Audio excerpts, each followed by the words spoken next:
Hola, buenas tardes, buenos días en América.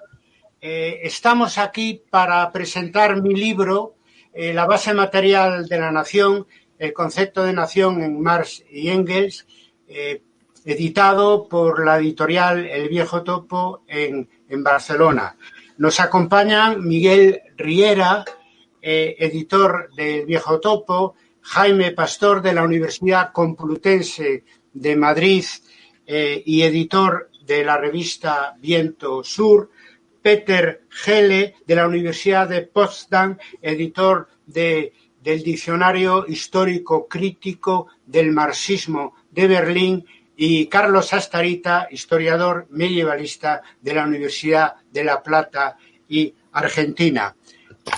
Deciros que tres de nosotros jugamos un papel activo en los años 60 en la fundación del Sindicato Democrático de Estudiantes de la Universidad de Barcelona y de Madrid, lo que demuestra 50 años después que el marxismo sigue vivo a través de esa generación del año 68 que obviamente, mal que le pese a algunos, sigue activa en el siglo XXI, al menos algunos de sus representantes.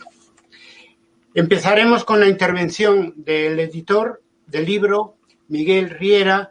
No pudimos, con esto del confinamiento, conectar con él, pero nos ha hecho llegar un vídeo que os pasamos a continuación.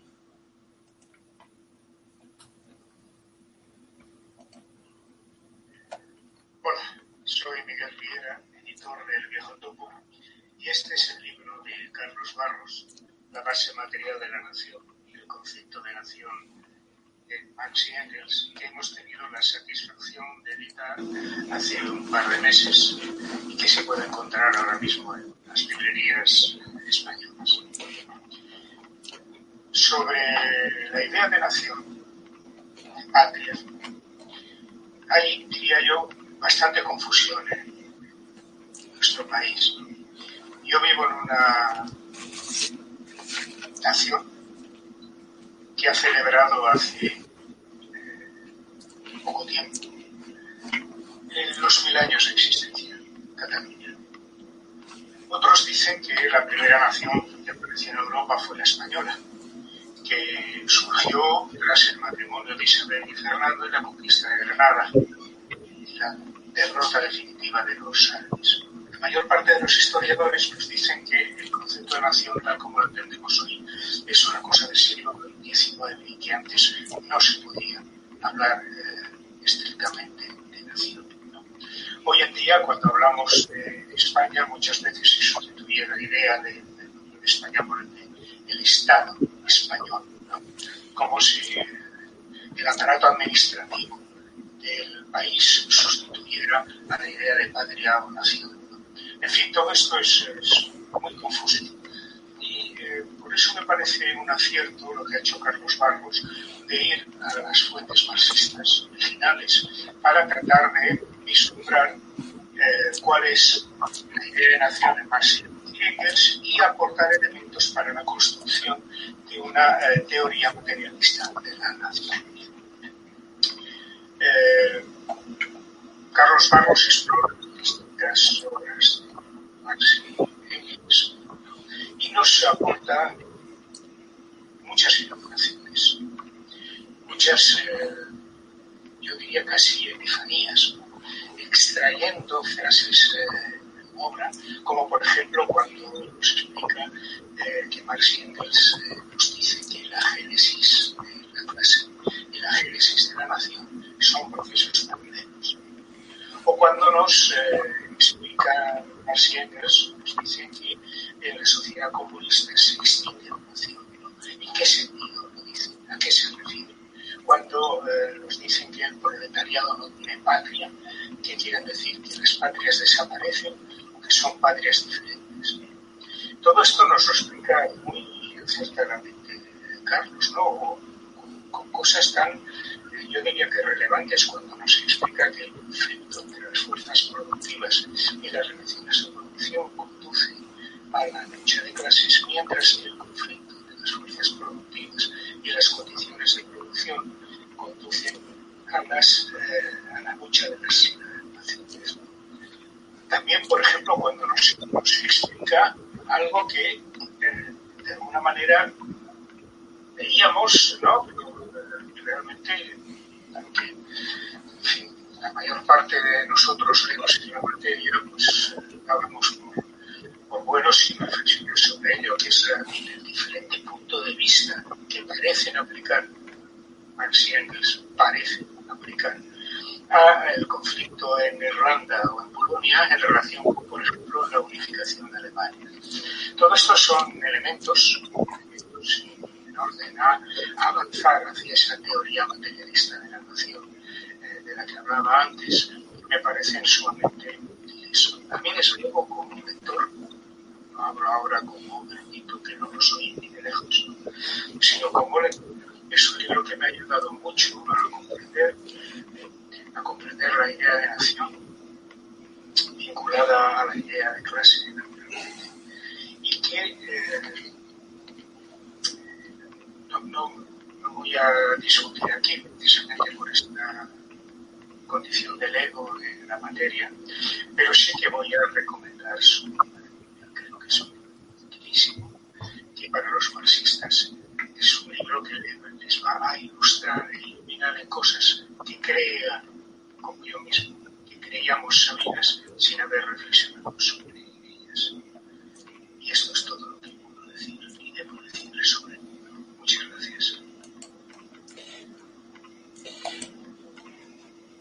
Bien, ahora le damos la palabra a Jaime Pastor. C'est le mot qu'on dure à présent pour Huawei. Le mastodonte chinois subit une nouvelle déconvenue avec l'arrestation au Canada de sa directrice. Jaime, se ha colado ahí. Hay una interferencia, sí. Bueno, intervengo entonces. Adelante.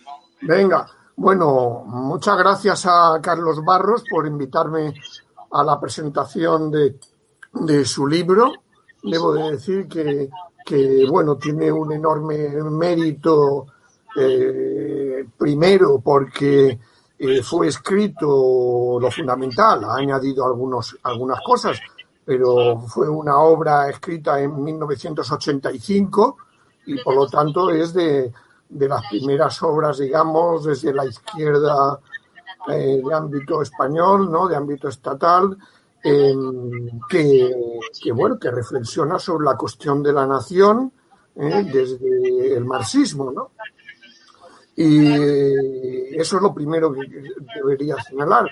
Luego también porque en su libro hay una reivindicación de la aportación de un marxista olvidado, ¿no? Como es Ben Borohov, ¿no? Es decir, que realmente fue un pensador judío, vamos, un bolchevique, que aportó una obra muy importante, que bueno, como Carlos y yo somos mayores, pues la tenemos, ¿no? Que la editó, por cierto, Carlos Astarita, supongo que lo sabe, ¿no?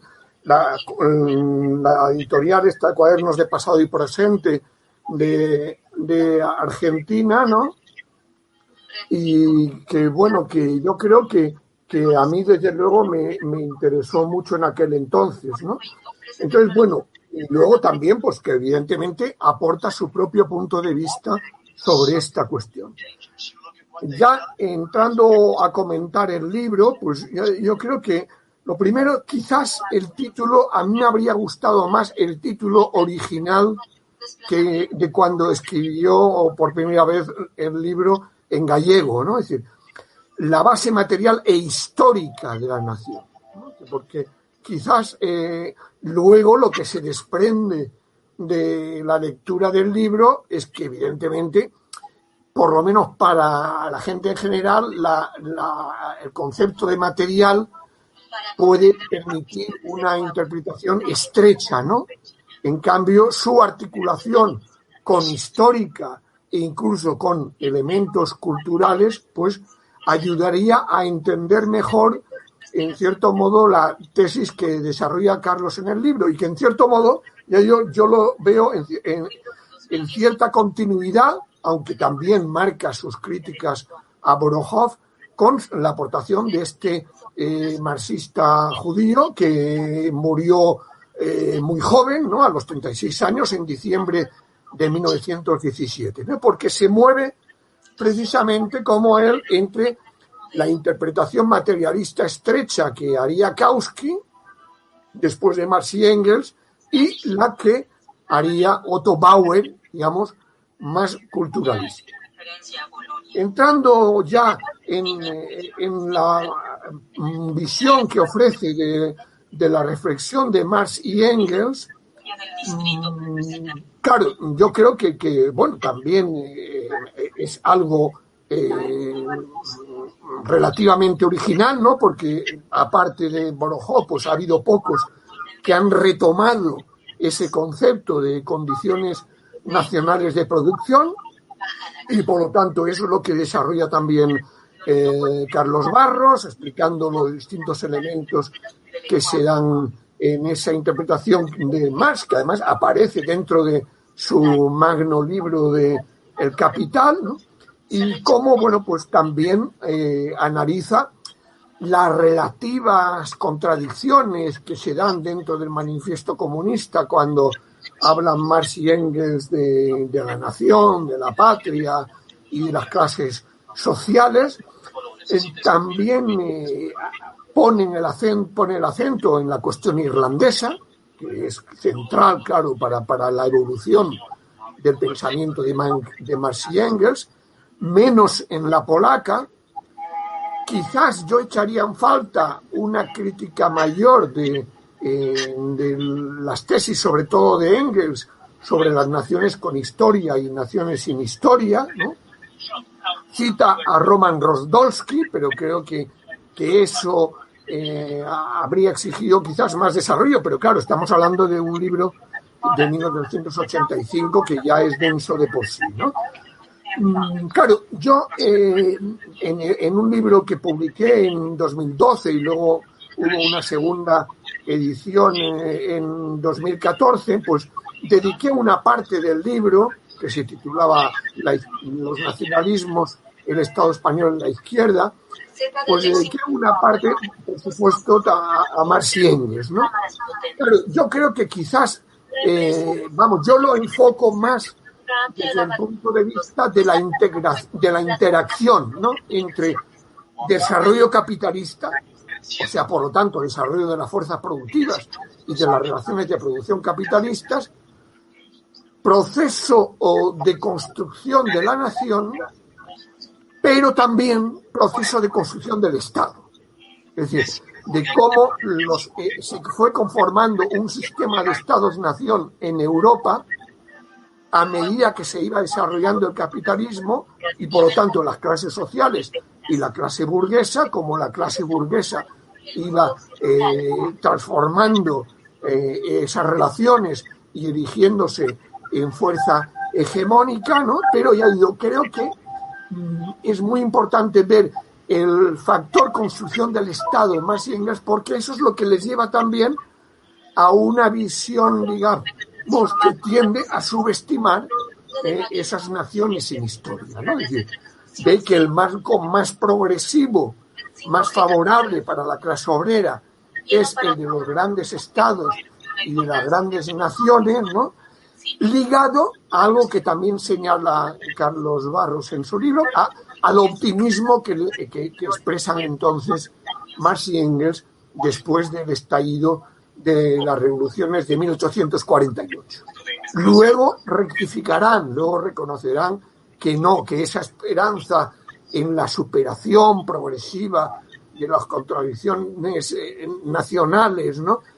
Por la lucha de clases no se dio, ¿no? Pero creo que falta ahí el punto del Estado, que está mencionado cuando se habla de la Revolución Francesa y por supuesto, si habláramos más de las obras políticas de Marx sobre todo, pero también de Engels, sobre Francia, pues veríamos más ahí la interacción entre nación-estado y estado-nación, cómo se van conformando ahí, ¿no? Y luego, bueno, pues a mí me parece también muy interesante, ya digo, la reivindicación, la recuperación de Borohov, que aunque es un trabajo, es una obra un tanto complicada, digamos, de leer y que no es de fácil lectura, pero como él tiene el mismo ejemplar que yo de su libro, yo creo que el estudio preliminar, ¿no?, que hace José Luis Nayenson de esa obra de Borohov ayuda mucho a entender esas potencialidades de su libro, sobre todo cuando apunta ideas de la interacción entre luchas de clases y luchas nacionales, cuando aplica el esquema de clase en sí, clase para sí, a nación en sí y nación para sí, ¿no? Es decir, son ideas que yo creo que son interesantes, ¿no? Y que bueno, pues yo creo que ayudarían a enlazar mucho también la interpretación de Marx, Engels, Borohov, incluso Otto Bauer en el plano más histórico-cultural, con aportaciones más desde la antropología. A mí el libro de Benedict Anderson me sigue pareciendo un enfoque antropológico de la cuestión nacional también interesante y que entraría dentro de esas condiciones, digamos, histórico-culturales que se fueron dando a partir de la invención de la imprenta, de la reforma protestante, de la sustitución del latín por las lenguas vernáculas, ¿no? Y luego cómo el Estado-Nación va creando pues el censo, los mapas, ¿no? Y utilizando la escuela, la educación para nacionalizar a los pueblos, ¿no? Entonces hay muchas ideas sugestivas, sugerentes que hay ahí, y luego pues me parece que las conclusiones también ayudan. Hay una crítica, por supuesto, a la concepción dogmática y rígida de Stalin que se entiende por nación, ¿no? Y una síntesis, digamos, al final, que creo que ayuda a entender pues cómo hay que tener en cuenta esas condiciones nacionales de producción, pero claro, de producción, digamos, en este caso hablamos también de producción de naciones, ¿no? En esa combinación de factores que aparece a lo largo del libro. Bueno, hay alguna cuestión polémica, ¿no? Pues, por ejemplo, cuando habla de los partidos marxistas en las conclusiones al final y la cuestión colonial, ¿no? Es decir, yo creo que ahí hay una crítica a los partidos comunistas por su posición, pero creo que eso habría necesitado mayor desarrollo, ¿no? Es decir, ahí estaría el lado negativo de todo, de la Segunda Internacional, ¿no? De las posiciones colonialistas y social imperialistas que desarrollaron los partidos socialdemócratas, pero que luego los partidos comunistas también, después de la Segunda Guerra Mundial, asumieron, ¿no? El caso más emblemático desde mi punto de vista es el del Partido Comunista francés, ¿no?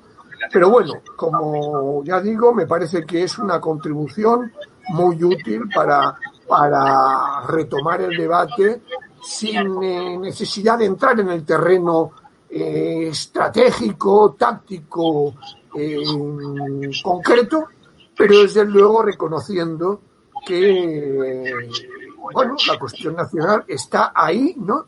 Y no podemos obviarla y no podemos considerar que es una cuestión ajena a las clases sociales, sino que esas distintas clases sociales también tienen que asumir la lucha por la hegemonía en la resolución de las desigualdades entre identidades nacionales, también dentro de los estados, como el español.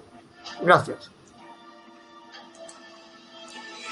Gracias, Jaime, por tu intervención. Tomamos nota. Ahora le pasamos la palabra al profesor Peter Gelle.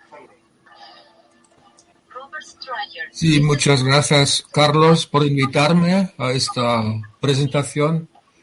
Yo quiero decir sobre todo, yo en el fondo quiero darte las gracias sobre todo por tu contribución al diccionario crítico del marxismo. Yo soy coeditor de este diccionario y tengo que decirte que estamos muy contentos de tener justamente este artículo, porque el diccionario trata sobre todo concienciar, o no sé cómo decirlo, sí, para que la gente tenga otra vez presente las aportaciones básicas del materialismo histórico.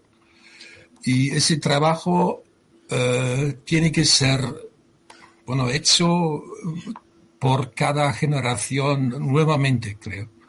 Y lo que tú has logrado con este libro y con este estudio es mostrar la centralidad del concepto de condiciones de producción para comprender mejor fenómenos como lo nacional y todo lo relacionado con esto. Y por eso estamos muy contentos, porque ningún otro artículo, tenemos varios artículos en el diccionario sobre este tema, como por ejemplo Nación, así, y Estado Nacional, Liberación Nacional, minorías nacionales, etcétera. Tenemos toda una variedad de artículos y en ningún artículo el enfoque está centrado en este concepto básico de la historia del materialismo histórico, el concepto básico de condiciones de producción. Así que tú echas la base, digamos, la base histórico-materialista para comprender mejor ese concepto. Jaime ya ha dicho que una persona muy importante es en el camino que hace Carlos, encuentra un personaje muy importante en esta historia y es Per Borochov. Y en ningún otro de los artículos tampoco Borochov tiene ningún papel en nuestro diccionario. Tú tienes así que con esta aportación para nosotros es una suerte y muy importante que tengamos justamente tu aportación. Muchas gracias, Carlos. Ya. Es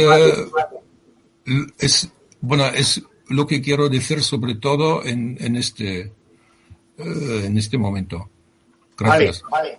Muchas gracias, Peter. Ahora le tocaría intervenir a Carlos Astorita.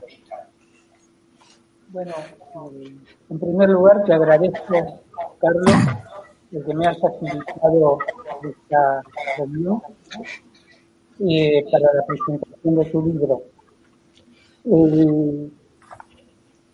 Yo he comentado tu libro, hice una reseña en la revista Sociedades Precapitalistas de la Universidad de La Plata y allí he destacado algunos puntos que voy a repetir ahora muy brevemente porque está escrito y no quiero reiterarlo.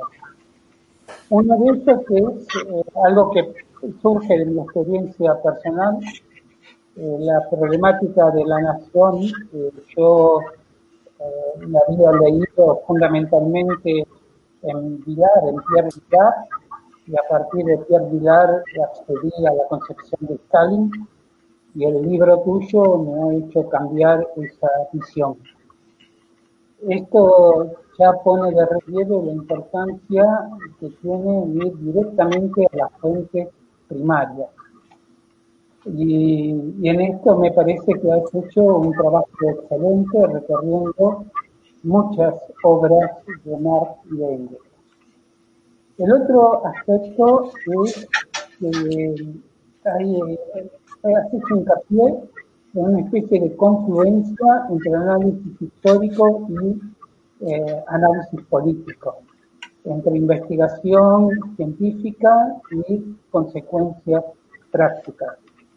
Hay dos conceptos que a mí me parecen muy importantes que vos destacás en la obra de Marx. Uno es el que una nación que oprime a otra nunca puede ser libre. Y el segundo es que los comunistas hacen valer ante todo los intereses comunes de todo el proletariado. Esto me parece algo muy importante de destacar, estas consecuencias políticas, prácticas de la investigación, en tanto se enfrentan directamente al nacionalismo, y creo que hay que también tener valentía política para destacar estos conceptos. El otro problema también que me interesa destacar es que no has dejado de lado a Engels, sino que has valorado el aporte de Engels. Y por último, sobre este tema me parece que no se indagó mucho en lo que decían Marx y Engels. A ver, porque yo digo, sobre, por ejemplo, sociedades precapitalistas, sociedades antiguas, tanto sobre sociedad asiática o modo de producción germánico, etcétera. Bueno, siempre se ha consultado mucho la obra de Marx, pero sobre este tema de la nación, yo la verdad que no conocía, que se hubiera hecho una encuesta, un desarrollo, una indagación en la obra de Marx exhaustiva. Esto yo lo he publicado y por lo tanto hay una segunda parte de mi intervención que quiere llamar la atención a los investigadores de la importancia de hacer lo que hizo Carlos Barros, ir a las obras de Marx para indagar sobre diferentes aspectos. Y también quisiera destacar que en la obra de Marx no hay situaciones fijas o definitivas, sino que hay una situación permanentemente cambiante. Es un pensamiento vivo, es un pensamiento en permanente cambio. Voy a poner 2 o 3 ejemplos de esto que me parecen interesantes en cuanto plantean problemáticas que están abiertas. Uno es el concepto del valor de la mercancía. Si uno toma los manuscritos que Marx hace anteriores, inmediatamente antes de la redacción del Capital, en los manuscritos se encuentra que el valor mercantil, la ley del valor mercantil no funciona en las sociedades capitalistas, un problema que en última instancia remite a algo que ha planteado Isaac Rubin sobre la inexistencia de trabajo abstracto o la plena en su plenitud. Esto Isaac Rubin ha planteado que en definitiva el trabajo abstracto no es una noción fisiológica sino histórico-social. Ahora, cuando uno ve el Capital, esta problemática no está muy presente o desaparece directamente. Y en el prólogo al tercer volumen del Capital, Engels dice más o menos lo contrario a lo que decía Marx en los manuscritos. Engels dice que la ley del valor mercantil funciona en plenitud, es decir, sin el problema de la transformación de valor en precio en toda sociedad precapitalista, porque el trabajo artesano era un trabajo transparente. Esto, en última instancia, lo que nos está planteando es que hay una problemática que está abierta, que es algo que nos lleva a la necesidad de volver a indagar e investigar. Un segundo aspecto que también está en la obra de Marx como problemática abierta es la situación con respecto al famoso capítulo 24 sobre la así llamada acumulación originaria de capital. Porque mientras que en el capítulo 24 la idea que a uno le queda es que los acercamientos llevan a la formación directa del proletariado, cuando uno lee el capítulo sobre cooperación simple, también en el primer volumen del Capital, Marx plantea que el capital se apropia de la producción en las condiciones técnicas que le ha dado la Edad Media, y por lo tanto, desde este punto de vista, esto lleva más bien en dirección a pensar los inicios de la industria rural a domicilio o del Verlag System. Estos son problemas que siguen permanentemente o incluso cuestiones que desde diferentes puntos de vista las toma Marx, confluyendo aun cuando los temas sean distintos. Por ejemplo, en el primer volumen del Capital, Marx dice que las ciudades de Flandes en el siglo XII solamente dieron inicios del capitalismo, pero esas zonas fueron solamente anticipaciones que no se concretaron, y de ahí desarrolla la cuestión de si el capital mercantil se apropia del trabajo o la relación capitalista surge del mismo productor. A esa problemática vuelve en el volumen tercero del Capital, cuando habla de la génesis de la renta capitalista de la tierra, que retoma el problema del capital mercantil que succiona plusvalía de forma más primitiva sin cambiar el sistema. Por último, quiero hacer una última reflexión de esta obra que es totalmente abierta, que está dada por la situación del trabajo femenino, un tema hoy muy de moda.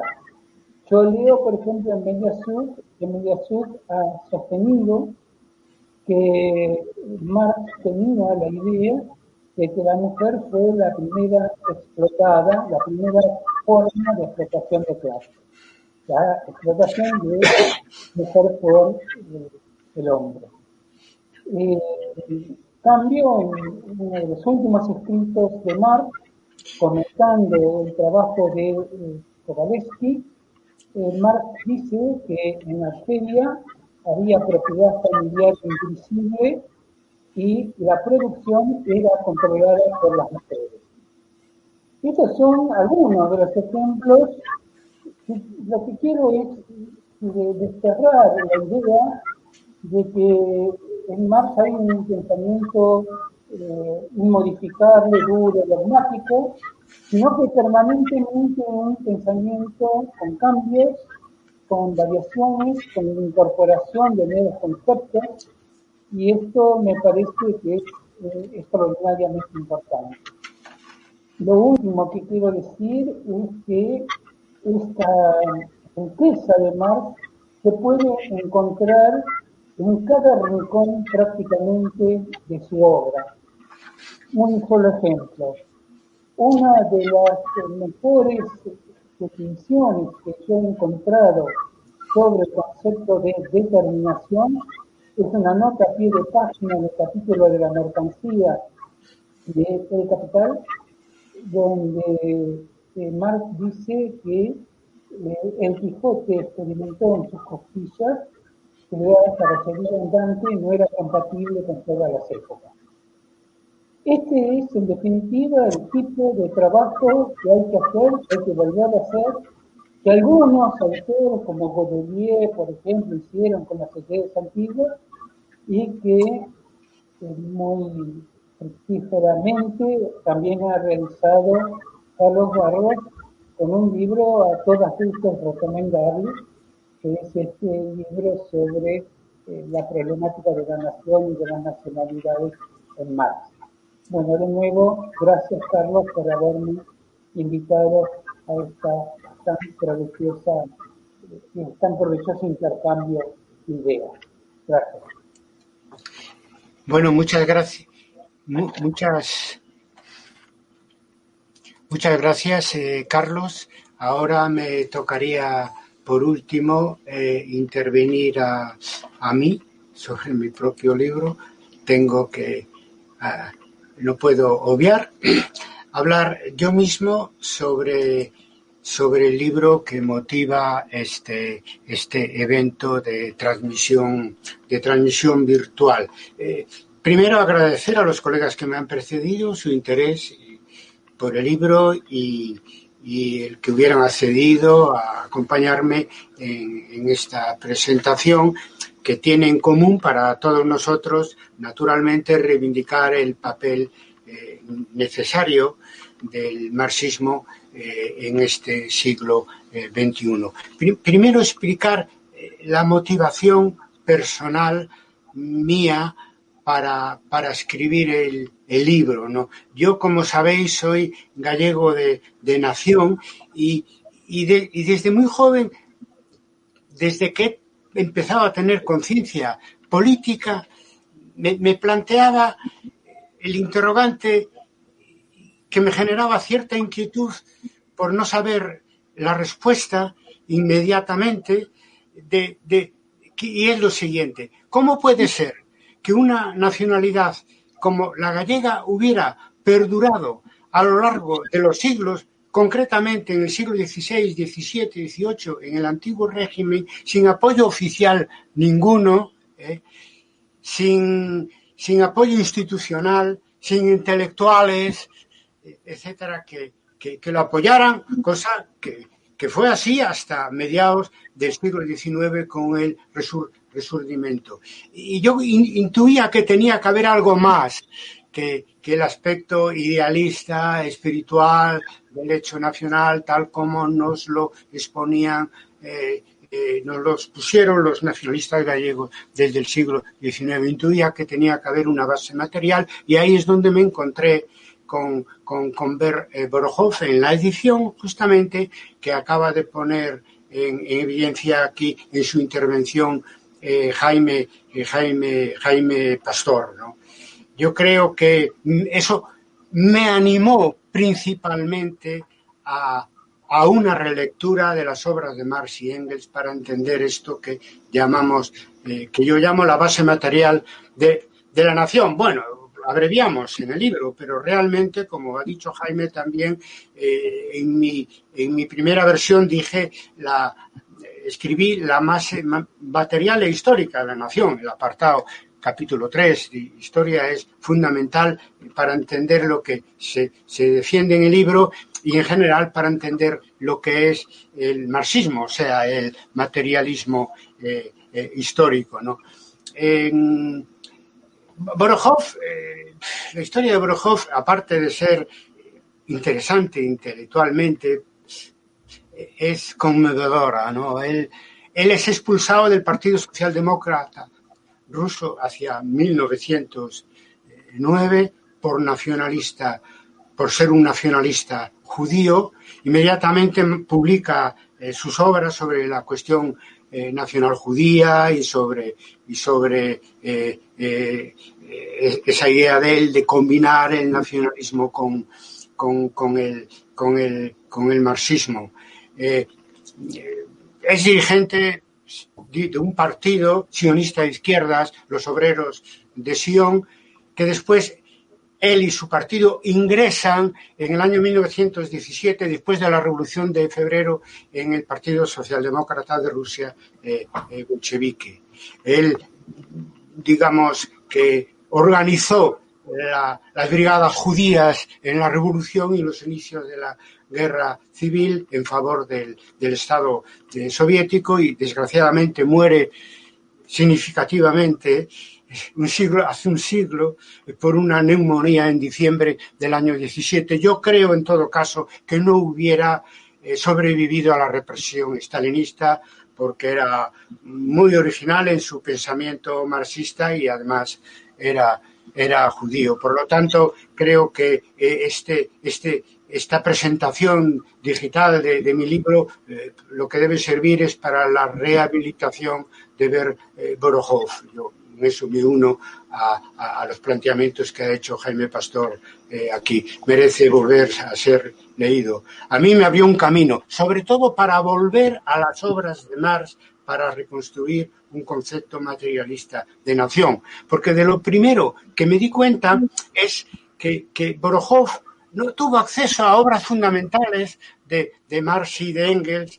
Yo que sé, la ideología alemana, los Grundrisse, la historia de Irlanda, etcétera, no, que son fundamentales para entender el concepto materialista de nación en Marx y Engels. Por ejemplo, me sorprendió, por eso he intentado ir más allá y volver con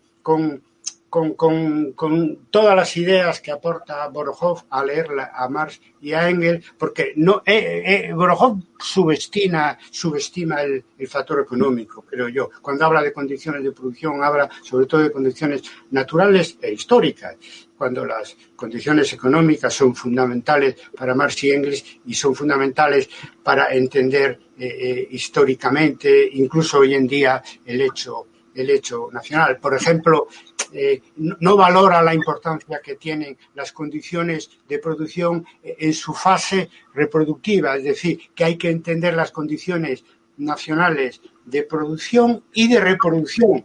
Lo digo porque Marx habla una y otra vez de las condiciones previas y las condiciones resultantes, y porque es muy importante entender el fenómeno nacional como un proceso de construcción y reconstrucción, y en lo tocante a las relaciones sociales de producción y de reproducción social. Por lo tanto, un aliciente para volver a leer a Marx y reconstruir y desarrollar, con todo lo que sabemos hoy en día, con posterioridad a todas las aportaciones de Marx y Engels, lo que debe ser un concepto más global, con una base materialista clara del hecho nacional. Bueno, 35 años después de mi primera versión en gallego de la base material e histórica de nación en Marx y Engels, hoy podemos afirmar que es más actual que nunca este trabajo mío, más de investigación en la obra de Marx y Engels que ensayo, ¿no? Aunque naturalmente yo aporto mis propias ideas, ¿no? Lo digo porque la razón de ser que hayamos traducido y actualizado esa investigación de hace más de 3 décadas hoy en día es porque, como consecuencia de la globalización, vivimos un resurgir de las identidades nacionales en España y fuera de España, en Europa y fuera de Europa, en el mundo.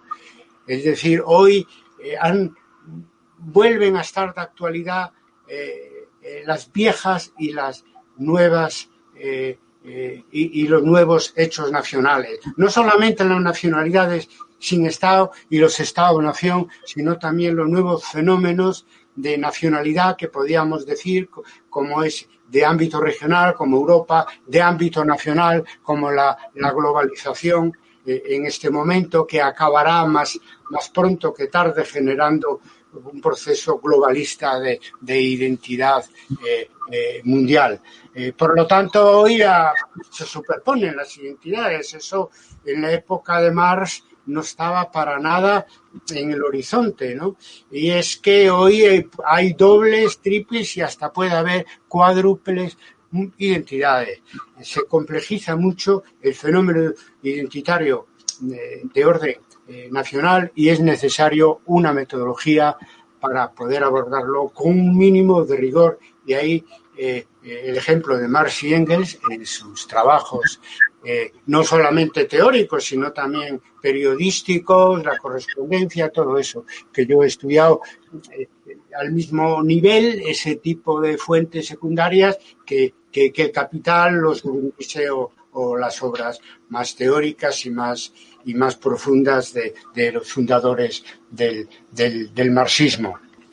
Después de Marx y Engels, el tema nacional se etiquetó como el problema nacional o la cuestión nacional entre los marxistas, con cierto grado de exterioridad, es decir, y con un enfoque más negativo que otra cosa, es decir, con un problema sobre el que hay que tomar postura. Obviamente en el camino quedó en el olvido las ideas de Borjó, pero insisto, dudo mucho que hubieran prosperado con todo el peso que con posterioridad a los años 30 tuvo en el marxismo, el leninismo, tuvo en el marxismo y el leninismo las ideas de Stalin. Por lo tanto, es una reivindicación necesaria que nos debe llevar a transformar el enfoque negativo en un enfoque en positivo. Yo creo que es el mayor logro del libro, ¿no? Es decir, sacar a la luz en las obras originales de Marx y Engels una teoría subyacente de la nación que ellos aplican a todas las épocas históricas, pasar de una lectura en negativo a una lectura en positivo de las obras originales de Marx y Engels con ese añadido que vengo de afirmar, es decir, no solamente las obras teóricas y políticas, sino también las obras periodísticas y la correspondencia, que es donde con más frecuencia toman postura respecto a los hechos nacionales que se les tocó vivir, a los que dedico un capítulo, el capítulo 3, que es muy importante para ver en acción la teoría subyacente de la historia que tenían Marx y Engels, que es el objetivo, extraer esa teoría y hacerla pública y articularla y publicitarla es el objetivo principal de mi libro, ¿no? En los tiempos de Marx y Engels hay que recordar que predominaba un concepto idealista de la nación. Hegel, que tanto les inspiró a ellos, pero también Fichte, Herder, hablaban del Volksgeist, del espíritu del pueblo, un concepto idealista de la nación que no olvidemos es el que inspira los movimientos nacionalistas del siglo XIX en toda Europa, ¿no? Y es muy importante eso porque ese giro materialista que sobre el concepto de nación dan en el siglo XIX Marx y Engels, hoy sigue siendo tanto más necesario también para superar las posiciones idealistas sobre el hecho nacional que siguen vivas en cierta medida o en bastante medida en los movimientos estrictamente nacionalistas hoy en día, o por lo menos en una parte de ellos.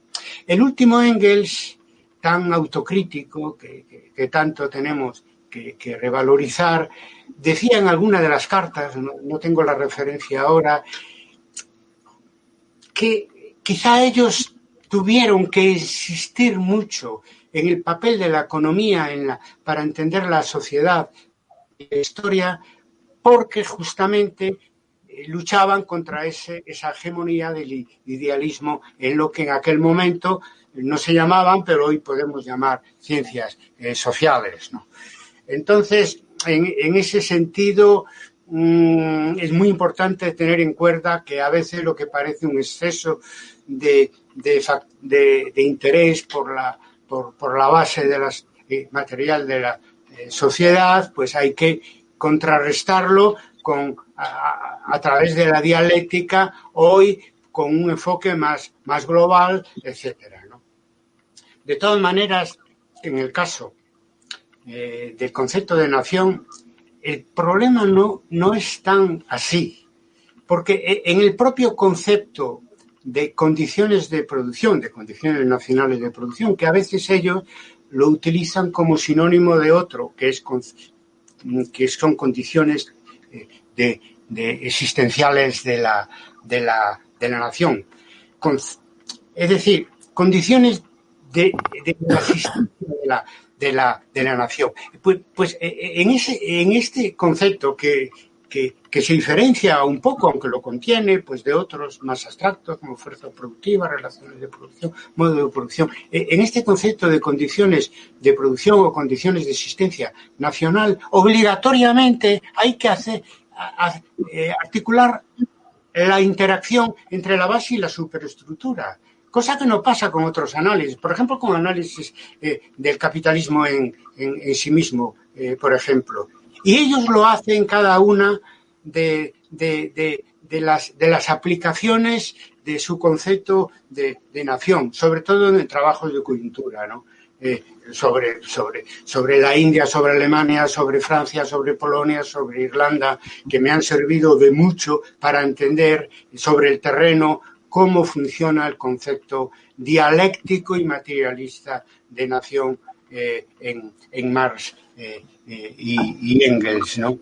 Por lo tanto, eso es muy importante. Es la ventaja que tiene el concepto de condiciones de producción, que no es necesario aplicarle ese correctivo que hoy solemos aplicar a los conceptos del marxismo en cuanto a buscar siempre esa interacción base y superestructura, porque está ya en la definición misma en este caso, de las condiciones nacionales de producción o las condiciones de existencia nacional, ¿no? Bien, el marxismo es muchas cosas, ¿no?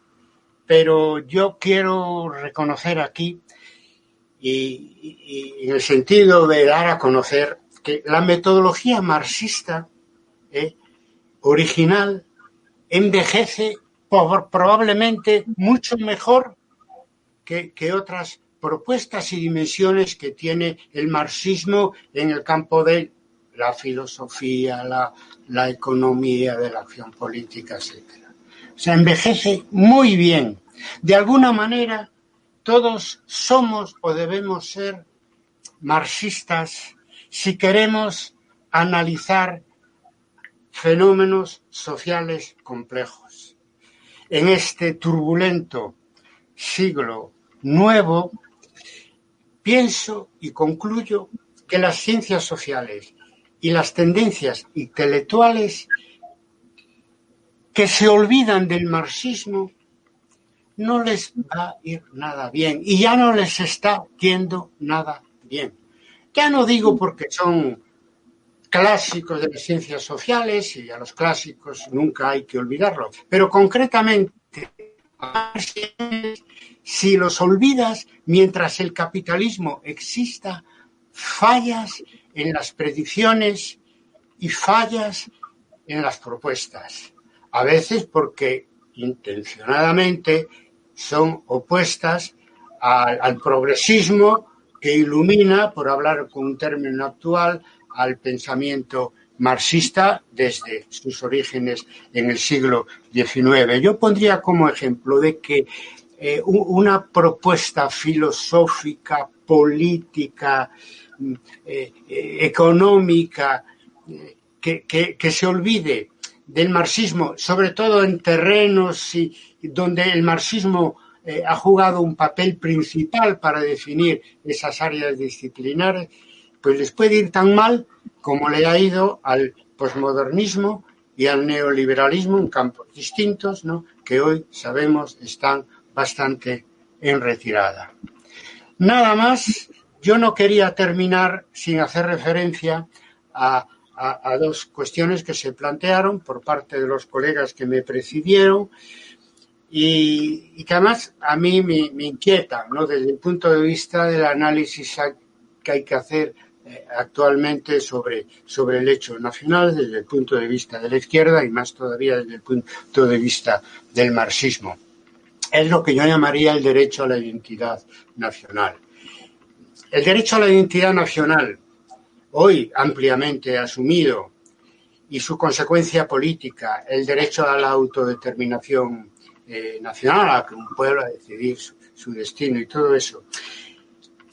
Este último, más claro a partir de Lenin, y que vivió la época del imperialismo, no la época de la formación de los Estados-nación, como Marx y Engels, que está más clara, ¿no? Pero se ve muy bien en la obra de Marx y Engels que ellos enfocan siempre los procesos nacionales que viven desde un ángulo, digamos, político. Decían que la unificación alemana bien, porque acelera con la formación del Estado alemán pues el desarrollo económico y el crecimiento del proletariado mundial, y los pueblos eslavos, decía Jaime, pueblos sin historia, pues esos no son viables, digamos, históricamente.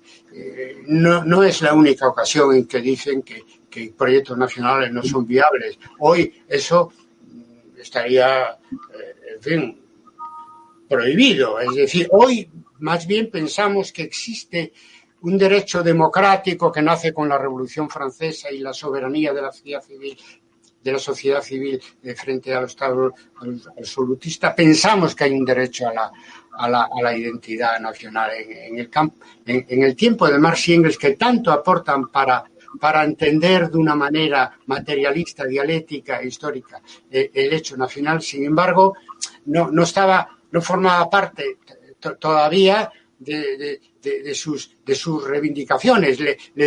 Ellos se sienten muy afines. Marx decía que en su casa eran todos fenianos, nacionalistas irlandeses, es decir, ellos eran entusiastas de determinados fenómenos nacionalistas por conveniencia política. Hombre, y porque eran nacionalidades oprimidas, pero sobre todo por conveniencia política. Decían que en Europa no se podía derrotar a la reacción sin que antes se lograra la liberación nacional de Polonia o de Irlanda. E igual, pues en el caso de Alemania, incluso de Francia, cuando los francos acaban con la lengua DOC y unifican Francia al final de la Edad Media. Es decir, estaban contra todo tipo de opresión, de eso no cabe duda, también, y empezando por las colonias, pero sin embargo utilizan más un enfoque de conveniencia política que lo que hoy es más habitual y es el derecho a la identidad nacional y sus consecuencias políticas. Por lo tanto, esos son, digamos, apreciaciones desde la actualidad, siempre tan necesarias, porque somos partidarios de volver a los clásicos, pero perder pie con el momento en que vivimos y, sobre todo, pertrechándonos de unas herramientas y conceptos que nos permitan analizar, si no al nivel, pues digamos con el mismo grado de ambición que Marx y Engels lo hicieron con los procesos, en este caso, nacionales de su tiempo. Y ahora sí, nada más, a los que nos estáis siguiendo, yo os pido leer el libro y seguimos hablando en red. Muchas gracias. Muy bien, muchas gracias. Bien, amigos, voy a ver porque seguro que hay bastantes aportaciones. Veo aquí en Facebook, casi todos son felicitaciones. Y por lo tanto, ¿qué deciros? Que los has merecido. Repito. Las has merecido bien. ¿Perdón? Las felicitaciones las has merecido bien. Bueno, muchas gracias y gracias a vosotros. Y nada más comentaros que el vídeo que estamos a punto de terminar lo vamos a descargar y a difundir por el resto de las redes sociales. Esto se está transmitiendo por la página de Historia y Debate en Facebook, pero haremos lo mismo con las restantes redes, Twitter, Instagram, YouTube, Academia Edu, etcétera. Bueno, pues eso. Viva Borojov, Marx vive, la lucha sigue. Aprendí yo en México eso cuando hablaban de Zapata. Marx vive, la lucha sigue. Compañeros, colegas, hasta la próxima y gracias a todos los que nos habéis seguido hasta aquí. Muchas gracias. Gracias.